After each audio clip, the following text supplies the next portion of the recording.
انس بن مالک رضی الله عنه سے روایت تی فرمائے کہ جناب نبی کریم صلی الله علیه وسلم و فرمایل چې یو سړی په داسې حال کې لدې دنیا رخصت سي، په داسې حال کې لدې دنیا ولاړ سي، یا په داسې حال کې سړی مړ سي چې دی علی اخلاص لله وحده لا شریک له، یعنی د هر عمل چې دی هغه په اخلاص باندې او فرمای پیغمبر علی السلام واقام الصلاه منځونه قائمول و اتا الزکات زکاتونه ورکول فارقها بیا دی ولاړی لدی دنیا رخصت سلو والله عنه راض رواه ابن ماجه الله د څخه راضی دی.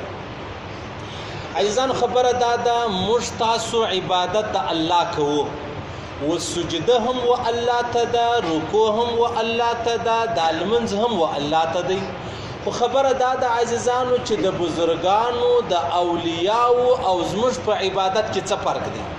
اوس یو بزرگ سړی دی هغه هم 2 رکعات نفل وکي، ما او تا هم 2 رکعات نفل وکړو، د هغه 2 رکعات نفل د الله په دربار کې لوی شی چې دی هغه ور باندې ملاویږي، زما او ستا پر 2 رکعاتو باندې ما او تا ته هیڅ نه ملاویږي. یا داسې خلک ستا لکه مثال راواخله په صحابه کرامو کې ابو بکر صدیق رضی الله عنه، ابو بکر صدیق رضی الله عنه چې به 2 رکعات المنځ وکي، بل صحابي به 100 رکعات المنځ وکي، د ابو بکر صدیق رضی الله عنه هغه 2 رکعاتو ته ځان سره سوالي. دا وجه څه د عزیزان فرمایي چې دا اخلاص دی. اخلاص یو چې کوم سړی عبادت کوي هغه په اخلاص دی، بل بغیر د اخلاص دی. وس 2 رکعات په اخلاص باندې کول تر هغه 0 رکعاتو ډېر لوړ مقام دی د الله په دربار کې چې هغه په اخلاص باندې نه. ابو بکر صدیق رضی الله عنه هم دغه 5 وخت المنځ کوي، نور صحابه کرام هم دغه 5 وخت المنځ کوي، ابو بکر صدیق هم دغه د قران تلاوت کوي، نور صحابه کرام به هم کوي. اوس د ابو بکر صدیق مقام عظیم ولو تر نور صحابه. دا وجه څه د عزیزانو پیغمبر علیه الصلاۃ والسلام فرمایي د ابو بکر صدیق رضی الله عنه زړه چې دی هغه صفا دی، د ابو بکر صدیق رضی الله عنه نیت چې دی هغه ډیر عظیم دی، د ابو بکر صدیق رضی الله عنه اخلاص چې دی هغه ډیر عظیم دی. اوس مرته اخلاص نه لرو عزیزانو، نور بزرگان اولیاء شخه لګ راواخله 2 رکعات المنځ وکي هغه ته ډیر نه وزونه ملاویږي. زما استاد 2 رکعات چې دی هغه ځای نه نسی، هغه وجه دا چې موږ اخلاص نه لرو، هغه بزرگانو به اخلاص درلودي. وس اخلاص څه معنا د عزیزانو علما فرمایي اخلاص دا معنا چې خالص د الله د پاره، خالص د الله د پاره، یو ذره هم په هغه کې د مخلوق خوشحالي چې دا هغه مد نظر نه، خالص د الله د رضا د پاره یې. بیا فرمایي عزیزانو خالص د الله د رضا د پاره دا ډېر ګران عمل دی، دا انسان برابر ولی نسی، دا انتهای مشکل عمل دی عزیزانو. خو ما او تا د المنځ کو پشکاره یې کوو، ما او تا چې حج کوو پشکاره یې کوو، ما او تا چې دا نفل او تهجد کوو پشکاره یې کوو.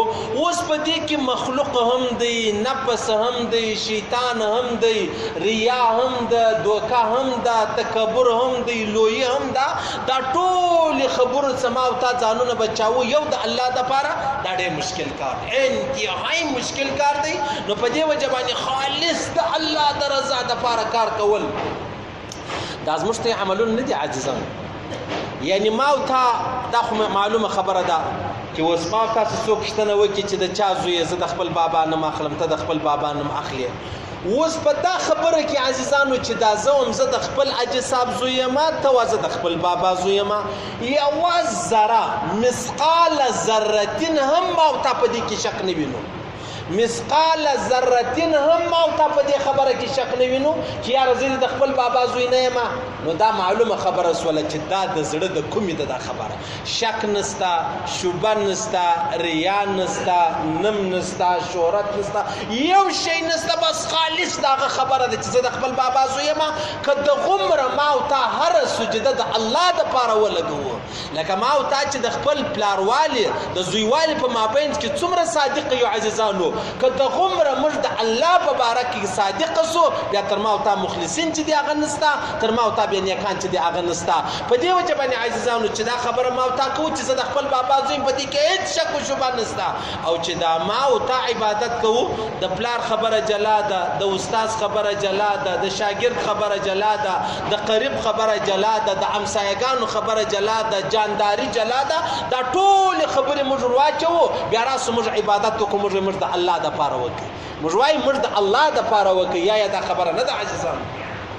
نو پیغمبر علیه السلام فرمایي چې یو سړی خالص د الله د رضا دپاره عمل کوي نو والله عنه راض. دی چې کله د دې دنیا څخه رخصتېږي الله جنې راضي دی، الله جنې راضي دی، الله جنې خوشحاله دی.